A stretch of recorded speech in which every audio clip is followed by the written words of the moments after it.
और इसी बीच बड़ी खबर आपको बता दें, दिल्ली एम्स साइबर अटैक के एनआईए जांच करेगी। आतंकी हमले की तरह जांच की जाएगी। बड़ी खबर आपको बता रहे हैं, दिल्ली के एम्स में साइबर अटैक को लेकर अब जांच की जाएगी। एनआईए इसकी जांच करेगी। और साथ ही साथ आपको बता दें कि एक हफ्ते पहले दिल्ली एम्स पर साइबर हमला हुआ था और इसको आतंकी हमले की तरह जांच की जाएगी। जी हाँ, बड़ी खबर आपको बता रहे हैं, एक हफ्ते तक एम्स का सर्वर डाउन था और यह कहा गया कि 200 करोड़ रुपए की मांग की है जो हैकर्स थे, लेकिन पुलिस ने इसको डिनाई किया था। अब इस पूरी हैकिंग की जांच, दिल्ली एम्स में जो सर्वर हैक हुआ था उसकी इन्वेस्टिगेशन अब एनआईए करेगी। इसे एक आतंकवादी हमले की तरह रखा जाएगा। एक आतंकवादी हमले की कैटेगरी में ध्यान में रखकर एनआईए इस पूरे मामले की इन्वेस्टिगेशन करेगी। एक हफ्ते लगातार हैकर्स ने वहां का जो सर्वर था उसको हैक किया था। एक हफ्ते तक एम्स की जो सर्विस है वो बाधित हुई, लगातार दिक्कतें आ रही थी। उसके बाद अब ये पूरा मामला एनआईए को सौंप दिया गया है। बड़ी खबर यह है कि इसे एक आतंकवादी हमले की कैटेगरी में रखकर एनआईए अब इस पूरे मामले की इन्वेस्टिगेशन करेगी।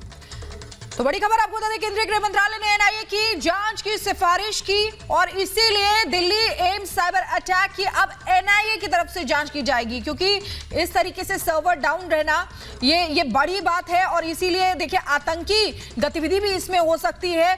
क्या कोई आतंकी साजिश इसमें थी? तो ये तमाम तरीके के सवाल जिनका जवाब जानेगी एनआईए की टीम। और इसीलिए देखिए, जांच इसको इसी तरीके से, इसी एंगल के साथ की जाएगी कि कहीं आतंकी हमले की साजिश तो नहीं थी। एक हफ्ते पहले आपको बता दें कि दिल्ली एम्स पर साइबर हमला हुआ था, जिसके बाद अब बड़ी खबर, केंद्रीय गृह मंत्रालय जिन्होंने एनआईए की जांच की सिफारिश की और अब जांच की जाएगी। और हमारे साथ हमारे senior executive editor Abhishek Kapoor phone line पर जुड़ गए हैं, उनसे बात करते हैं। अभिषेक, बड़ी बात है, देखिए किस तरीके से एक हफ्ते पहले जब दिल्ली के एम्स पर साइबर हमला हुआ था उसकी अब आतंकी हमले की तरह जांच की जाएगी। देखिए, ये 2018 में जो गृह मंत्रालय है उन्होंने इस तरह का निर्णय लिया था 2019 में कि जिस तरह के ये साइबर अटैक्स बढ़ते जा रहे हैं इनको भी आतंकी हमले की तरह ट्रीट किया जाए और उसकी जिम्मेवारी जो है बिल्कुल अपनी जो नेशनल इन्वेस्टिगेशन एजेंसी है, राष्ट्रीय अन्वेषण एजेंसी, उसको दी गई थी।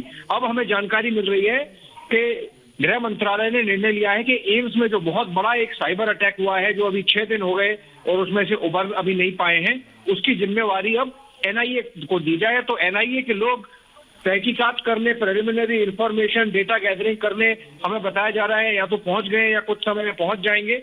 और जो एम्स का टेक्निकल स्टाफ है और जो एनआईसी का टेक्निकल स्टाफ है, इनसे मिलके इसकी जांच आतंकी हमले की तरह शुरू कर देंगे। अभिषेक, बहुत बहुत शुक्रिया इस अपडेट के लिए। तो बड़ी खबर यह है कि होम मिनिस्ट्री ने अब इसे एनआईए को सौंप दिया है। ये सर्वर हैकिंग का जो मसला है, अब इसकी इन्वेस्टिगेशन एनआईए करेगी। एक आतंकवादी हमले की तरह इस पूरे मामले को देखा जाएगा। और होम मिनिस्ट्री ने, केंद्रीय गृह मंत्रालय ने सिफारिश की कि जो साइबर अटैक हुआ है, जो साइबर हमला हुआ है, बीते एक हफ्ते से लगातार सर्वर हैक था, काम करने में दिक्कतें आ रही थी। अब इस पूरे मामले की इन्वेस्टिगेशन, जांच पड़ताल एनआईए यानी नेशनल इन्वेस्टिगेटिव एजेंसी को सौंपी गई है। ये बहुत गंभीर मसला है, क्योंकि देश के तमाम बड़े अस्पतालों में से एक है एम्स और यहाँ पर हजारों लाखों की तादाद में मरीज आते हैं। ऐसे में उनके डेटाबेस से छेड़छाड़ करना, सर्वर से छेड़छाड़ करना, कहीं ना कहीं अस्पताल और साथ ही साथ उन मरीजों को भी नुकसान पहुंचेगा जिनकी डिटेल्स, जिनकी एंट्री, जिनकी दवाइयां एम्स में चल रही हैं।